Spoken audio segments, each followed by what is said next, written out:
Hello, नमस्ते and welcome back to my channel दोस्तों। And yes, happy new year to all of you. उम्मीद करूंगी कि ये नया साल 2026 आप लोगों के लिए ढेरों खुशियां लेकर के आप लोग जो मांगो जो विश करो सब मिल जाए इसी साल आप लोगों को। हाँ, मुझे पता है कि मैं हफ्तों के बाद मतलब 1 महीना तो हो ही गया होगा, 1 महीने से ज्यादा ही हो रहा है, आज कुछ कंटेंट आप लोगों से पोस्ट कर रही हूँ।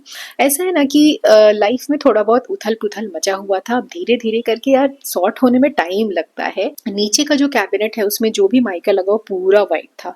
आप देख भी रहे हो, लेफ्ट हैंड साइड का जो पार्ट है वो अच्छा खासा व्हाइट है और बाकी का जो है ना येलोइश हो गया। पता नहीं क्या रीजन था, क्या हुआ मुझे नहीं पता, बट देखने में बहुत ही ज्यादा ऑकवर्ड लग रहा था। घर में शादी थी तो उसको चेंज कराना भी जरूरी था और इसीलिए मैं इतनी ज्यादा बिजी हो गई थी ना यही सब रेनोवेशन करने में कि लॉन्ग फॉर्मेट वीडियो मेरे से एडिट करके आप लोगों तक पहुंचाना थोड़ा मुश्किल हो जा रहा था। बट हाँ, इसकी शूटिंग पहले हो चुकी थी तो वही आप लोगों से मैं शेयर कर रही हूँ कि मैं कहाँ गई थी लेने के लिए।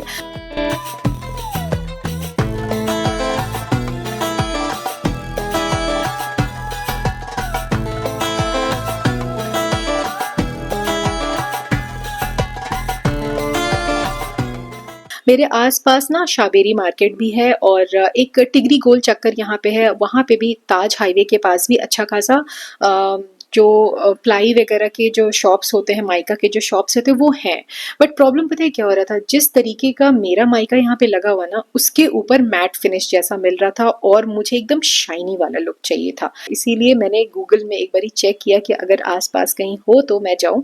तो केसफ प्लाईवुड एंड इंटीरियर करके है, ये है सेक्टर 8 में मेरे ख्याल से। हाँ, सेक्टर 8 नोएडा में आपको, आप अगर जाओगे ना तो आपको मिल जाएगा ये शॉप। तो यार देखो, प्राइस थोड़ा सा मतलब हायर एंड पे लग रहा था क्योंकि एक तो मेरे लिए डिस्टेंस ज्यादा था, ड्राइव करके मैं गई थी, आधे घंटे का रास्ता था। अगर मैं कंपेयर करूँ इधर उधर से तो थोड़ा सा हायर एंड पे है, बट कहीं मिल नहीं रहा था तो क्या करूँ, कॉम्प्रोमाइज तो मैं क्वालिटी से कर नहीं सकती थी और इसीलिए मैं यहाँ पे आई थी। ये माइका ही है ना? क्या है?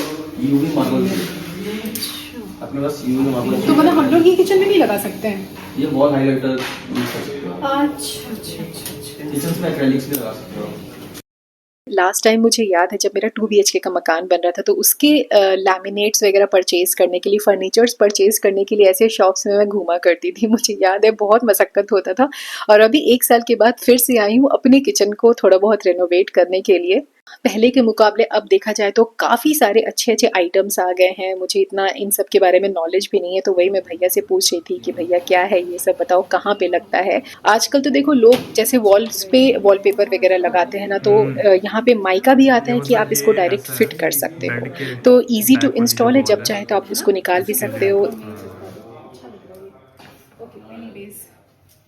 हाँ। और ये क्या है भैया, फ्लाई है या क्या है ये रिव्यूअर्स है। जैसे आपके वॉल में सीलन आ गए हैं तो आप इस शॉप में आ करके उनका इलाज भी ढूंढ सकते हो। बढ़िया आपको माइका बता देंगे, आप इंस्टॉल करवा सकते हो।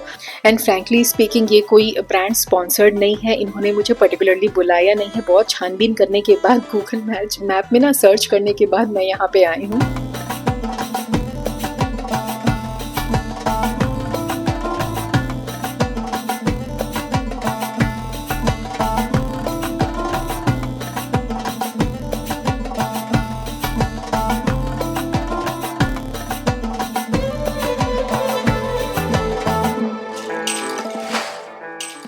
देखिए दोस्तों, मुझे इसका बिल्कुल भी आइडिया नहीं है क्योंकि ये शायद मेरे घर में ना पहली बार ऐसा हो रहा होगा कि माइका के ऊपर माइका पेस्ट होने वाला है। मुझे इसका बिल्कुल भी आइडिया नहीं है कि आगे फ्यूचर में ये कितने दिन तक चलेगा, कितने साल तक चलेगा। बट हाँ, चूंकि इसका रेनोवेशन करना बहुत ज़्यादा ज़रूरी हो गया था, बहुत ज़्यादा भद्दा लग रहा था यार देखने में, तो इसको चेंज करना तो बनता है। अभी अब घर में शादी थी तो अचानक से किसी को भी कारपेंटर से मैंने बात किया ना तो सबका रेट इतना ज़्यादा हो रहा था कि नहीं मैडम, तुरंत तो आ करके होना भी पॉसिबल नहीं है और एक एक हफ्ते में तो सब बोल रहे थे कि काम करके देंगे। बताओ मतलब हार्डली यू शेप का मेरा कैबिनेट है, वो भी नीचे का ही करना है, उसमें वो लोग 1 हफ्ता मांग रहे थे और वो भी उनका रेट इतना ज़्यादा हाई था, आप समझ रहे हो है ना। इसीलिए मैंने अर्बन कंपनी में बुकिंग कर दिया।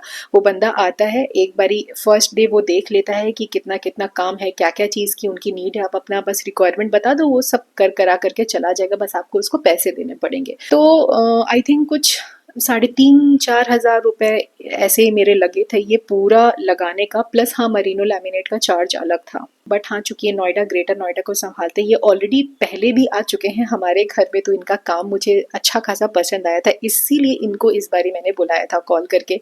और इन्होंने मुझे एश्योर भी किया कि आप एकदम निश्चिंत रहिए मैडम, ये सालों साल आपका चलेगा। यार देखो, पहली बार मैंने ये प्रॉब्लम फेस किया और पहली बार मैं इस तरीके का रेनोवेशन करवा रही हूँ। इफ़ इन केस आप में से कुछ लोग ऐसे हैं जिनके घर में इस तरीके का अगर काम कभी हुआ है, माइका के ऊपर माइका पेस्ट हुआ है, तो प्लीज़ मुझे इसका फीडबैक ज़रूर दीजिएगा। अब तो मैंने लगवा लिया है, अब इसका तो कुछ हो नहीं सकता है क्योंकि ज़रूरी था ये करवाना। और पहले देखो देखने में कैसा लग रहा था, मैंने इसमें पैसे इन्वेस्ट किए, थोड़ा रेनोवेशन हुआ, अब जा करके मुझे तसल्ली मिल रही है कि हाँ, ये किचन अब मेरा फिर से नया जैसा दिखने लगा है। कभी कभी ना किचन में रखी छोटी छोटी चीज़ें आपका काम आसान बना देती है। दोस्तों, आज मैं पर्टिकुलरली इस किचन टाल के बारे में बात कर रही हूँ। देखिए, मैं इसी तरीके के किचन टाल को इतने साल से इस्तेमाल करती आ रही, तो आप समझ सकते हो बहुत ही अच्छा है, बेहतरीन है, अफोर्डेबल, कम रेंज में मिल जाता है। लाइक 50 के अंदर आपको कुछ मिल जाएंगे इसमें। और ये ना जैसे हम साफ सफाई तो करते ही, आपने देखा होगा, अगर मैं चॉपिंग कर रही हूँ, कुछ गिर जाता है तो पोंछने के काम आ जाता है, कुकिंग कर रही हूँ, कुछ लग जाता है तो भी वाइप करने के काम आ जाता है। तो इससे साफ सफाई तो बहुत अच्छे से हो जाता है। अब जैसे मैं कभी दही जमाती हूँ, मुझे हंग करना होता है, दही को ना इसी में लपेट करके रख लेती हूँ, बढ़िया मेरा हंग कट रेडी हो जाता है। और आजकल ना इसमें स्प्राउट्स बड़े अच्छे से जम जाते हैं, क्योंकि स्प्राउट्स को ग्रो करने के लिए ना थोड़ा वार्म टेम्परेचर या एटमॉस्फेयर चाहिए होता है। इस बार मैंने चना, काबुली चना, मूंग, मटकी, इन सब का स्प्राउट्स ग्रो किया था। वैसे जनरली इनको आप रात में भिगो करके छोड़ दीजिए, 5 से 6 घंटे भी कर लोगे ना तो भी सफिशियंट है। और सुबह पानी को अच्छे से छानने के बाद ये किचन टाल में आप इसको रख दीजिए लपेट करके। मतलब देखो, आपके पास जो भी डब्बा अवेलेबल हो या कंटेनर अवेलेबल हो, आप उसमें डाल करके ढक करके और 5 से 6 घंटे के लिए छोड़ दीजिए। मेरे पास स्टील का कंटेनर है, टिफिन का जो मतलब जो हम लोग लंच बॉक्स लेकर के जाते हैं ना, वो है, उसके बाद फिर प्लास्टिक का भी कंटेनर है। इन सभी में आपको दिखाऊंगी। और तो और मेरे पास जो वो स्टीमर नहीं था, उसमें भी मैंने लपेट करके रख दिया था। रिजल्ट देखो आपके सामने है, ये है काबुली चना। अब आप देख सकते हैं इनकी लंबाई, जो स्प्राउट्स है ना, तो ये अच्छा खासा ग्रो हो चुका है। और अगर आप इसको छन्नी में करके पानी में रख दोगे ना, तो माइक्रो ग्रीन्स इसमें से निकल आएंगे। पहले मेरे से कभी भी ग्रो नहीं होता था इस तरीके से, खासकर इतने बढ़िया से। लेकिन अब हाँ, ट्राई करते करते थोड़ा आदत बन गया है ना, तो बहुत ईजी हो जाता है। तो आप अपने कंजम्पशन के हिसाब से, अपने रिक्वायरमेंट के हिसाब से क्वांटिटी देख लीजिएगा। और देखो, वेट लॉस मैंने किया है, तो वेट को कंसिस्टेंट रखने के लिए ना प्रोटीन इंटेक लेना जरूरी है। एक्सरसाइज तो मैं करती हूँ, लेकिन अगर डाइट प्रॉपर नहीं रखोगे ना, तो आगे मतलब आपका वेट इंक्रीज होता जाएगा। हमारे घर में कंजम्पशन खासकर इनका बहुत ज्यादा है।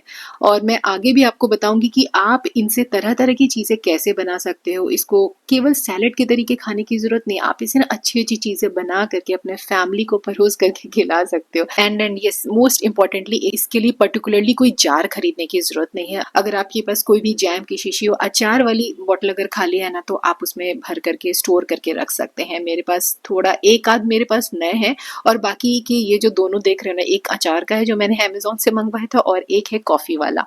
तो इनमें भी देखो कितने अच्छे से स्टोर करके, बस बढ़िया से आप इसको फ्रिज में 1 हफ्ते के लिए एयर टाइट होना बहुत जरूरी है।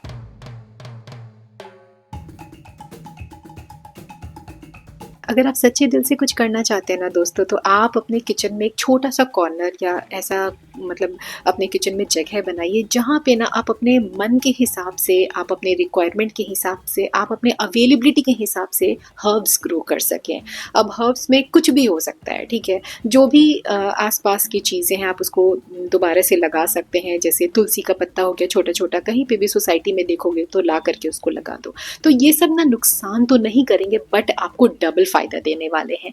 अभी इधर बीच में इसमें धनिया ग्रो किया था, पौधे निकल रहे हैं, अभी छोटे हैं। अब किचन में इतना मेरे पास स्पेस तो है नहीं, इसीलिए मैं ज़्यादातर कोशिश करती हूँ कि मैं यहाँ पे जो मेरा बैल्कनी है ना, ये जो छोटू सा कोना है, रात में इसको पूरे अच्छे तरीके से ना मैं कवर कर देती हूँ, और सुबह जब धूप आती है तो इसको हटा देती हूँ। फैब्रिक से ही कवर करती हूँ, इसीलिए थोड़ा अच्छा ये कॉर्नर है। और यहाँ पे आप बेसिल देखोगे, ये डिल लीव्स है और इतने अच्छे तरीके से ये ग्रो कर रहा है।